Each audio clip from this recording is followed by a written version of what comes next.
Okay, let's dive right into this because what we have here is, without a doubt, the most unprecedented, highly publicized, yet bizarrely intimate pop culture phenomenon of our entire modern era.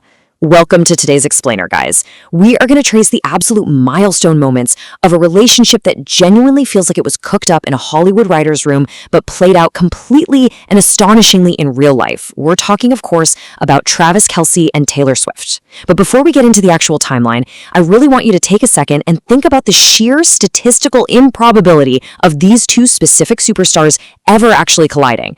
Right? You've got a billionaire pop music icon operating at the absolute apex of global fame, completely insulated by heavy security and management layers. And on the flip side, you have a Midwest-based veteran NFL tight end, deeply entrenched in the gritty, hyper-focused, smash-mouth world of professional football. I mean, these are two completely different stratospheres. Normally, a celebrity collision of this magnitude is the result of months of careful maneuvering by massive PR agencies, publicists coordinating highly controlled dinners at exclusive, dimly lit restaurants. But what makes this story so undeniably fascinating is how it was actually documented. We didn't get this story through carefully crafted PR statements or highly edited Airbrush magazine exclusives. No way. Instead, this entire saga was exclusively and almost entirely accidentally documented on a sports comedy podcast, week by two brothers just sitting in front of microphones in their basements. So in this explainer, we are going to trace every single step of this massive pop culture earthquake, analyzing how it was completely unscripted, highly vulnerable, and entirely broadcast to the public, right up to the marriage proposal that absolutely stopped the global news cycle dead in its tracks. So to understand how we eventually arrived at a massive diamond ring, we got to start at the absolute beginning with a hilariously simple piece of jewelry that never actually made it into its intended hands. And what's genuinely fascinating here is the sheer, undeniable humility of this origin story. Just imagine being Travis Kelce for a second. You are at the absolute peak of your athletic career. You're a multiple-time Super Bowl champion. You are totally used to a gladiator-like arena where you are universally celebrated, right? You've got multi-million-dollar contracts and unmatched bravado.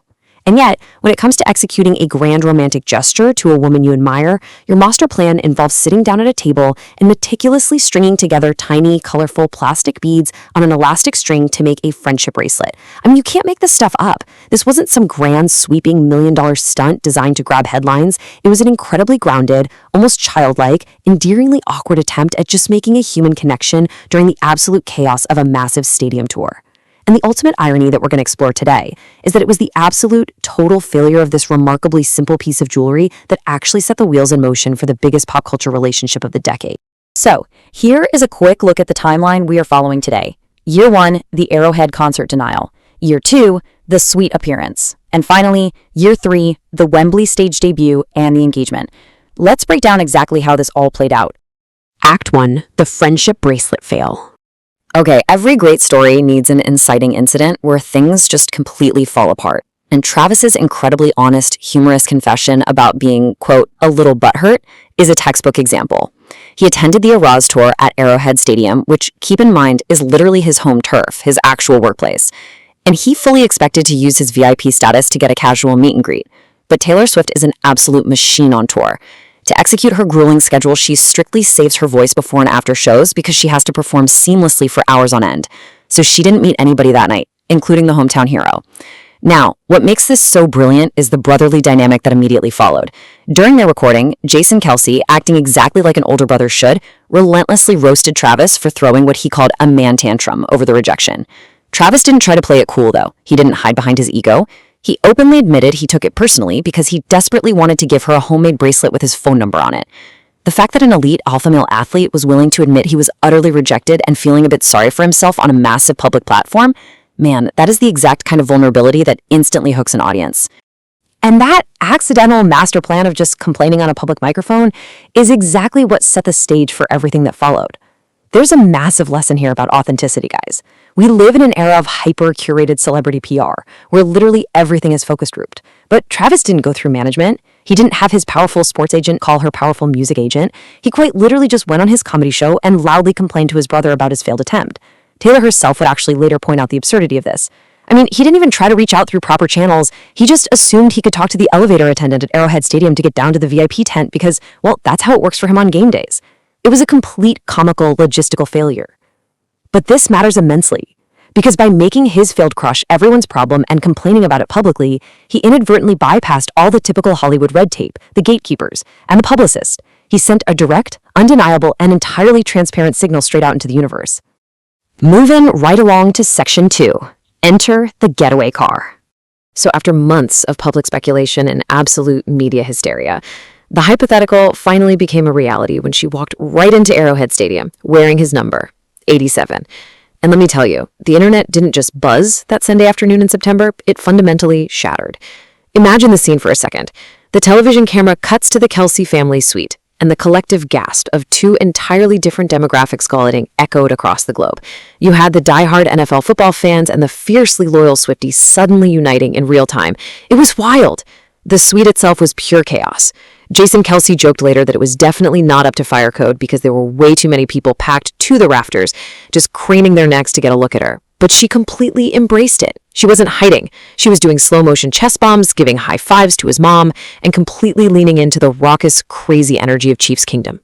His friends and family were absolutely floored by how gracious and deeply engaged she was. It wasn't just a brief, polite celebrity cameo where she sat quietly in the corner. It was a total, fearless immersion into his world, making the energy in that stadium absolutely electric. Travis recognized the sheer magnitude of what she had just done, simply stating, "Shout out to Taylor for pulling up." That was pretty ballsy. And he is completely right to point that out. We really have to understand what it means to step into a hyper-masculine NFL environment like that. Walking into Arrowhead Stadium, surrounded by massive athletes, screaming football diehards, and high-intensity coaches, knowing with absolute certainty that every single television camera in the building is going to be glued to your every facial expression, that takes immense courage. She could have easily been intimidated, but instead, she commanded the room. And the absolute cherry on top of this cinematic debut, after the game, they didn't try to sneak out through some hidden loading dock in an understated tinted security SUV.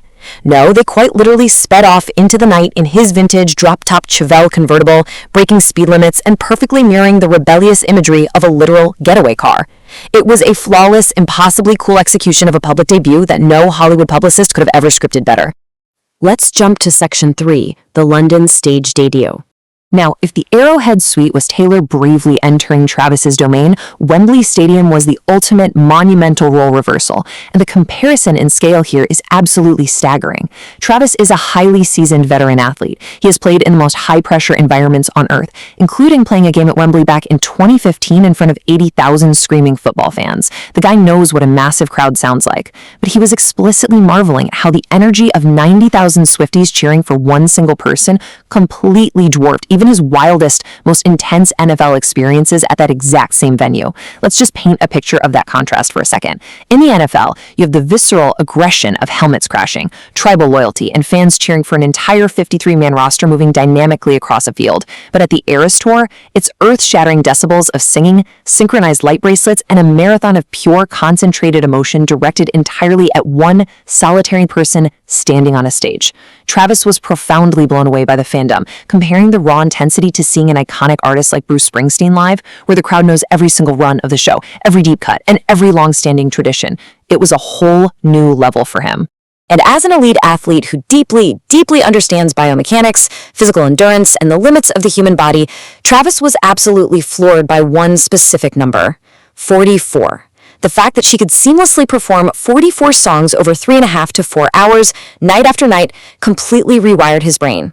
He openly joked that if he had to do what she did for just one single song, he would have to immediately go to the medical tent, completely change his sweat-soaked clothes, and take a long rest. He literally could not fathom the stamina required to maintain that level of vocal and physical performance.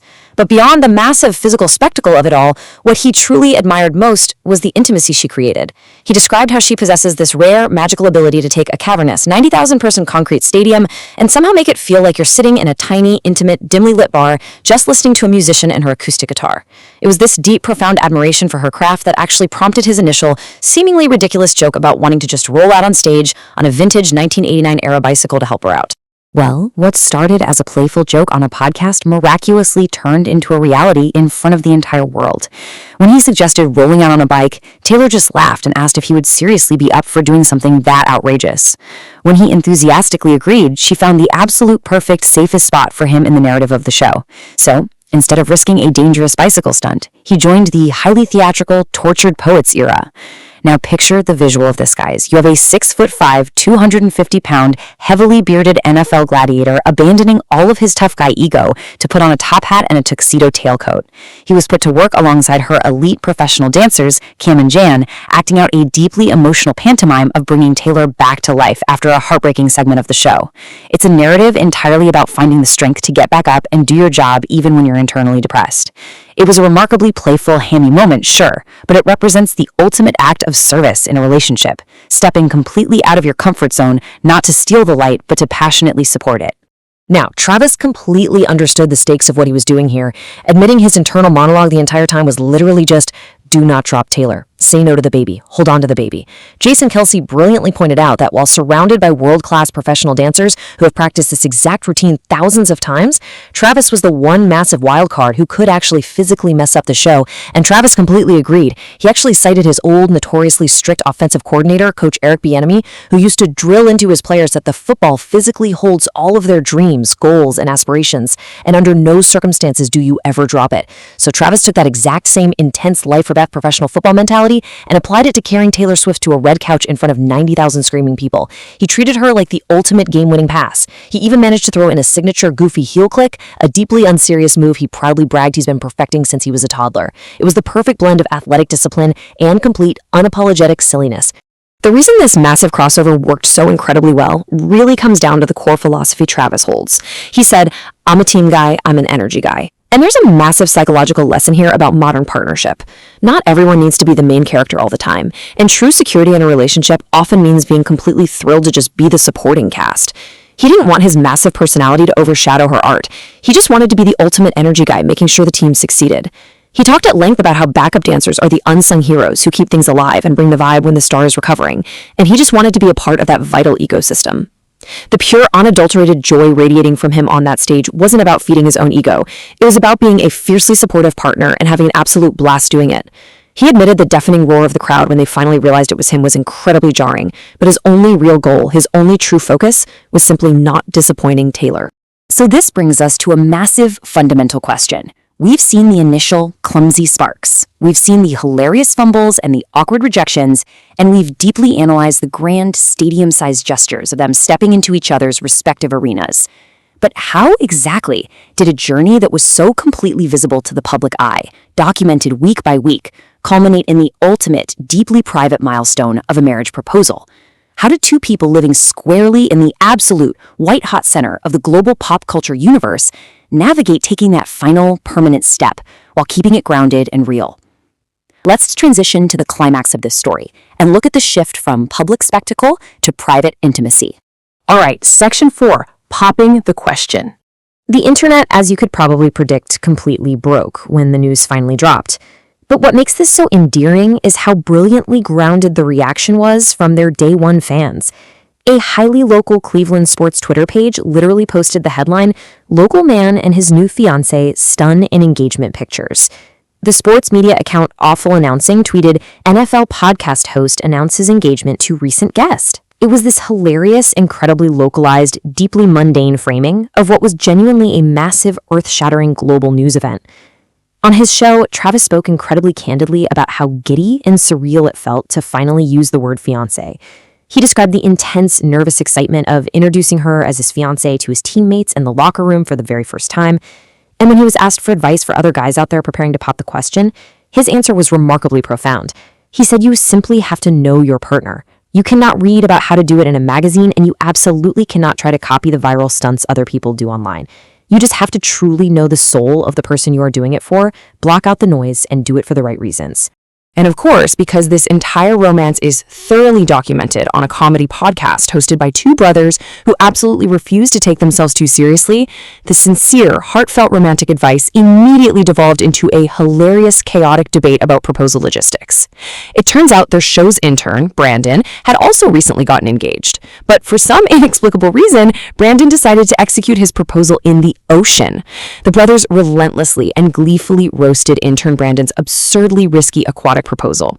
They painted this incredibly vivid, comical picture of Brandon's little head bobbing up and down in the freezing salt water, furiously kicking his feet, fighting a literal ocean current, all while trying to tightly grip a slippery, priceless diamond ring with wet hands. I mean, what a nightmare. They firmly and loudly agreed that Travis's solid, dry, land-based proposal was infinitely safer, and they issued a strong public warning to highly recommend avoiding the terrible, anxiety-inducing idea of proposing in a body of water. It is exactly this kind of everyday, mundane, deeply relatable banter that keeps this massive, billion-dollar celebrity story feeling like it's just happening to a couple of regular guys you know. And finally, Section 5, the ultimate love story. The narrative truly came full circle when Taylor Swift herself, one of the most famous and heavily guarded women on the planet, stepped into the chaotic, messy world of a sports podcast studio to talk directly to the audience. She laughed and said, "This podcast got me a boyfriend ever since Travis decided to use it as his personal dating app about 2 years ago." It is completely wild to think about a global superstar sitting down in a basement studio to casually validate the absolute magic of this show's origins. She openly laughed about how Travis completely bypassed all standard celebrity protocols. He didn't have high-powered publicists coordinate a quiet, secret dinner in a private room. He just aggressively threw his frustrated, mildly annoyed romantic gesture out into the universe via a microphone. She noted how inherently wild and deeply romantic it was that a guy who didn't get a VIP meet and greet just decided to make his rejection everyone's problem by broadcasting it to millions of sports fans. It was a brilliant acknowledgement of the sheer absurdity of how they actually met. Taylor had a very specific, deeply cultural perspective on exactly why this unconventional approach worked on her. She openly admitted she is genuinely terrified to open her digital direct messages, explaining that there is basically metaphorical smoke pouring out of her DMs. And honestly, when you have 20 million unread messages from strangers, it feels less like communication and a lot more like being detained. So a standard modern digital approach of just sliding into her DMs would have completely failed. Instead, she compared his public podcast plea to the climax of an 80s John Hughes movie. It was the emotional equivalent of John Cusack standing outside her bedroom window in the pouring rain, holding a massive boombox over his head, just earnestly saying, "Give me a chance, come outside and meet me." We live in a highly cynical culture right now where everything is guarded with irony, but this wasn't a calculated PR stunt. It was a pure, deeply earnest, non-judgmental leap of faith. And beautifully, she realized that this grand boombox-style gesture was exactly the kind of sweeping, unapologetic romance she had been writing multi-platinum songs about wanting to happen to her since she was a teenager. She elaborated extensively on exactly how she knew he was the one, and it offers a really fascinating psychological look into what someone in a high-anxiety, high-pressure world truly values. First, she acknowledged that going on a public sports podcast to profess your love to a pop star could be a massive, glaring red flag, but she quickly realized he wasn't the bad kind of crazy. He was the exceptionally good kind.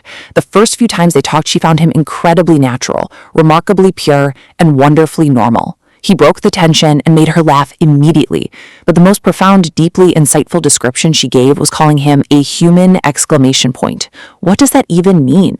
She said he is a total vibe booster who consistently brings out the absolute best in everyone around him, comparing it to pushing the enhance color button on a doll photograph.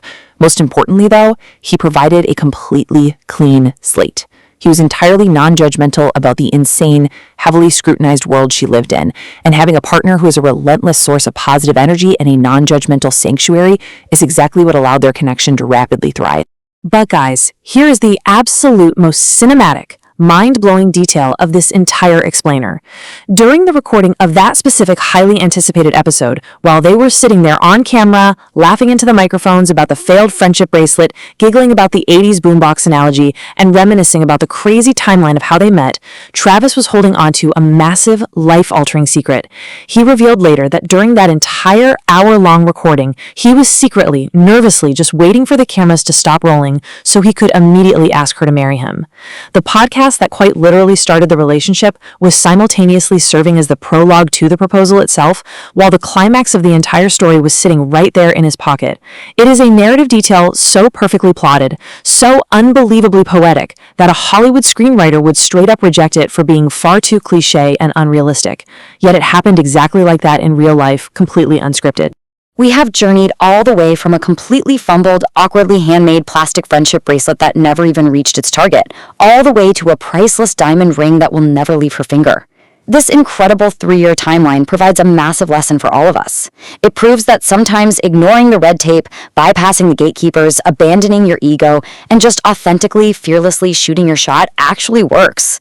It is a massive testament to the power of vulnerability and the unpredictable magic of simply putting your genuine feelings out into the universe. And as we wrap up this deep dive into the most fascinating romance of our time, it leaves us all with one massive, undeniable thought. If a simple, mildly annoyed podcast complaint about a craft project can manifest a literal marriage, what incredible, earth-shattering pop culture chapter will this unstoppable powerhouse of a couple write together next? Thank you so much for exploring this amazing timeline with us. And hey, always keep your eyes peeled for whatever boombox moment happens next.